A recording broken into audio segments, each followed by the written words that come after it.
You are so disrespectful. He is going to fall off a cliff. Shut the hell up. That's not even close to my best. They're wrong. And I don't give a damn that they agree with me or not. It's time now for the final word as we get you set for the weekend. It is Final Take. And Stephen A., the floor is yours.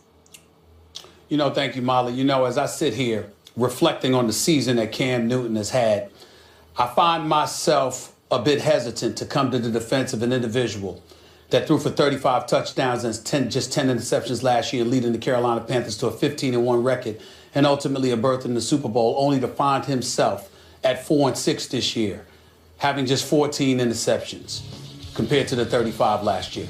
But I do feel compelled to come to the defense of Cam Newton in this particular sense. When we think about the year that Cam Newton has had, when we think about some of the mistakes that he has made, perhaps it's time to ask ourselves, is it him that we should actually be looking at? Or is it the rest of us? You see, in the aftermath of all of this stuff involving Colin Kaepernick, kneeling for the national anthem, being seen as a divisive presence within the National Football League and the sports world, assisting and highlighting the divide that exists in this country, clearly not doing too many people any favors, what has Cam Newton really been guilty of? He's been guilty of trying to do exactly the opposite. Yeah, some people might decry it. Some people might lament it. Some people might get on him for the fact that at times he seems too busy and too interested in pleasing and appeasing others that he ends up doing exactly the opposite. My point is, as one of the preeminent superstars in this game, despite the struggles this year, doesn't he deserve some credit for trying? He's not getting in trouble with the law. He's handling his business to the best of his ability. He's taking a shrapnel of criticism for something I believe GM Dave Gettleman deserves more than anybody else, because he's the one that reneged on an offer that he made to Josh Norman and let him walk away, knowing good and damn well he did not have anybody to replace Josh Norman. And Cam Newton, the face of the franchise, has been left to stomach all of that. But in the throes of all of that, in the face of all of that criticism, what does he do? He comes out there and tries to do the best he can while appeasing so many others. Perhaps we should take a step back and appreciate him for his effort in that regard, instead of condemning him for it, knowing that he has so much more of a career to look forward to. Just a thought. Just a thought. Giants fullback Nikita Whitlock's home was robbed on Tuesday night. And Whitlock told WCBS TV that burglars scrawled items that included a swastika, the letters KKK, and the phrase, "Go back to Africa," in Trump spelled out on the walls. Whitlock's teammate Victor Cruz had this to say about the incident. There's a certain mindset of a person or of people that follow Donald Trump. If you listen to anything that he says, if you listen to the comments that he's made about women, or the comments he's made about minorities, or the comments he's made about, people of that he feels are somewhat of lesser value, they haven't been positive. For someone to vandalize someone's house and write Trump's name or whatever they wrote on the walls is just proving that exact fact that I'm saying, that people that may follow him aren't necessarily the most positive people in our communities. Max, is Victor Cruz right? Yep. Of course he is. Look, I know, forgive me for those who come to sports to escape the real world. I get that. I'm sympathetic to that idea. And as a consumer of sports and sports talk, sometimes when this stuff goes on, as a consumer, I'm like, okay, I just want to escape and talk about the game. But here's the intersection of sports and life and real life, and in this case, politics. Fact of the matter is that Donald Trump was endorsed by the Ku Klux Klan. That's a fact. I'm not making that up. And that there was an appeal to white nationalists. How else can you say these things? And that this is not the first time that that something like this has happened since the election, and some reference to Trump was made, Trump country, Trump's America. And to Donald Trump's credit, he did, in a nationally televised broadcast, at one point say it should stop. That's terrible. But a couple things need to happen. Either he needs to do that every time something like this becomes public information, or if the idea is this is happening so much that he couldn't possibly, then he needs to address that too, doesn't he? I agree with Victor Cruz. I don't disagree with a single word that you just articulated, Max. You're right. But I'm not going to stop there. See, the only issue that I have with what Victor Cruz said is that it implies that this stuff came about because of Trump's rhetoric and his willingness to appeal to that base. I would argue that clearly it existed long before Trump ever decided to run for the presidency, and it certainly was put on display when we had President Barack Obama inaugurated in 2008. We saw an elected official scream, "You lie," very, very disrespectful towards our president. If I remember correctly, that elected official was from South Carolina. We saw and heard our first lady and the first family compared to apes and beyond. We saw a president highly intelligent, highly accomplished, earned what he had achieved, just throwing away to try to kind of stereotypes, you know, other folks in America tried to throw in his direction, just bulldozed right through them, and they still came at him with similar rhetoric. And so my point in saying all of that is to say, I think it's a mistake for folks to sit up there and act like, oh, Trump did this.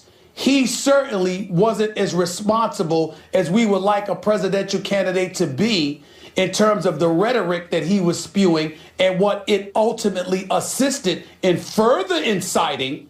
But let's not act like it did not exist until he started running for the presidency. This stuff has been going on for a long time. It certainly went on against our president. And the fact is that it has and always will continue to happen. And it's foolhardy to believe that because Trump is the president now, oh, now these folks are coming out of, they've been out. If anything, he might have made them feel a little bit more comfortable about it, but they've always been there and they've always been conducting themselves that way. It's just that it's a bit more conspicuous now than it was in the past. Yeah, it's an ugly America, an ugly side of America that we're seeing. And by the way, in terms of emboldening that sort of thing or fomenting the kind of anti-Obama stuff based on things other than the merit, based on race, which was something I thought at the time, maybe this is being overstated. Clearly it wasn't. And Donald Trump, of course, was a major booster of the birther movement against Obama, which he later denied or kind of denied, questioning the birth certificate, et cetera. I would say that what we're seeing is there's a term revanchist, which means you want to take back stuff that you lost. And clearly, he's not president yet, by the way, Stephen A. He's president-elect, appealed to that idea with racist white people who seem to want to take back gains made during the civil rights movement, or at least are angry about it, or maybe angry about Obama. I don't know. I don't want this to turn into a political show at the moment. But Victor Cruz pointed something out which is undeniably true, and hopefully the president-elect will continue, as he did the one time, to, in strong language, denounce this kind of behavior from his supporters. Well, how do we know he's a supporter? Because he scrawled Trump after scrawling swastikas. So it's a admitted supporter. And the president-elect should in strong language, let everyone know. Just coming out and giving strong language is not enough. He needs to be more active, not just with his words, but with his actions in denouncing such stuff. Because what the president-elect needs to really, really embrace and to understand that his presidency, doesn't have a snowball's chance in hell of being successful if he doesn't address this matter. Those ignorant, racist few out there very well may not epitomize everybody that voted for Trump. I refuse to believe that 60+ million people in this country, voted for Trump because they hate black people. I don't want to hear that. There are Right. people that wanted to feed their families. There are people that did it because they didn't care about the social issues. All they cared about was the economics, and they thought change. And that, whether we will agree with them or not, we can't be as irresponsible as the racist out there. And well, I'm just saying, we can't be, I just talk about how they feel. I'm not debating the economy. That's how they felt. Sure. What I'm saying is that we can't sit up there and be as irresponsible as those hate mongers, as those racists, in saying that anybody who voted for him, they must be like those people. There are a lot of people that don't feel the way those racists feel, and they voted for Trump for a whole different reason. And if we don't respect where they're coming from and be willing to engage in dialogue and debate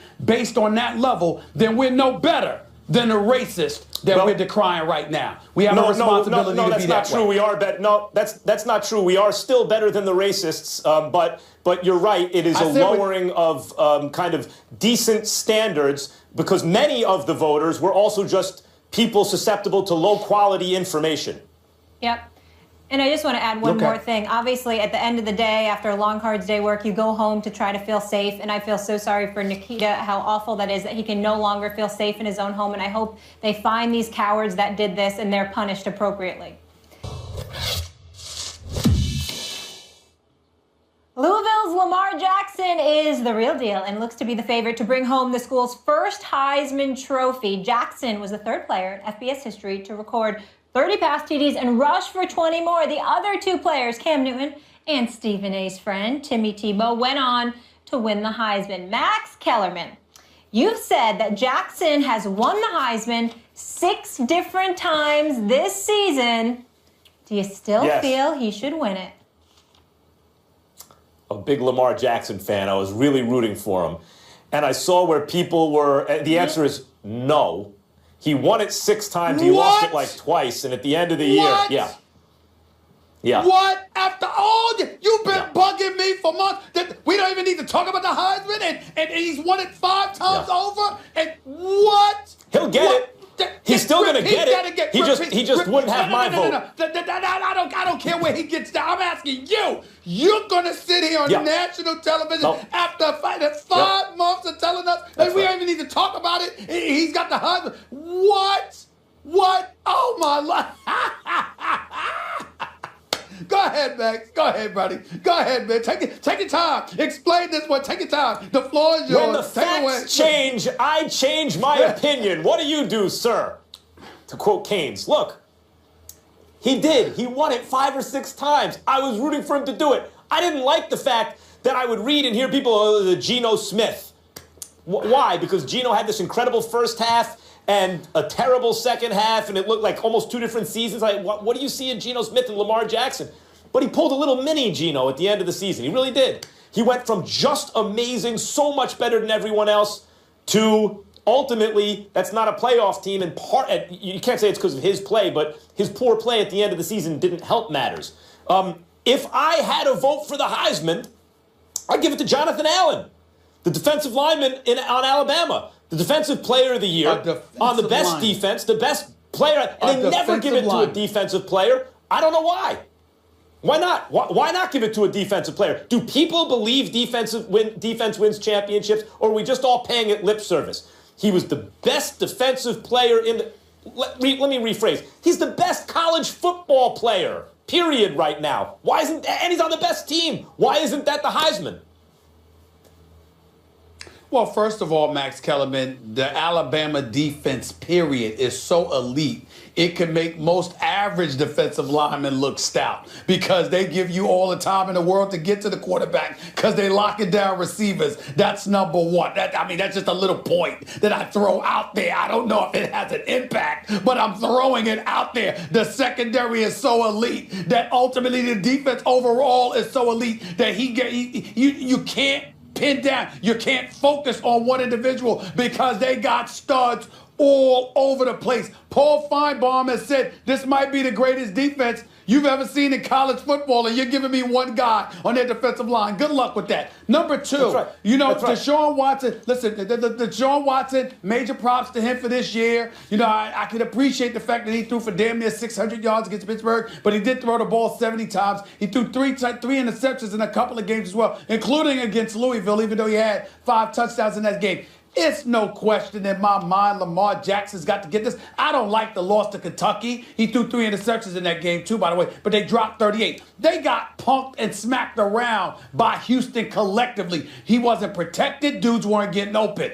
But we saw what he did against Clemson and everybody else. He is clearly the Heisman Trophy. There's nothing to talk about here. You stop it. I'll be happy for him when he gets it, but my vote will go to Allen. And if you're looking for a quarterback, Jake Brown in Washington, 40 touchdowns, like 7 interceptions, had a great season, best team west of the Mississippi. That's another candidate to me that's not being discussed. Sorry to cut you off. Stephen A., I need you to save some of that passion, because when we come back, we wrap the show with our final installment of Final Take for the first week here. Don't miss Stephen A.'s closing remarks, always strong. Never know what he's going to say when First Take rolls on.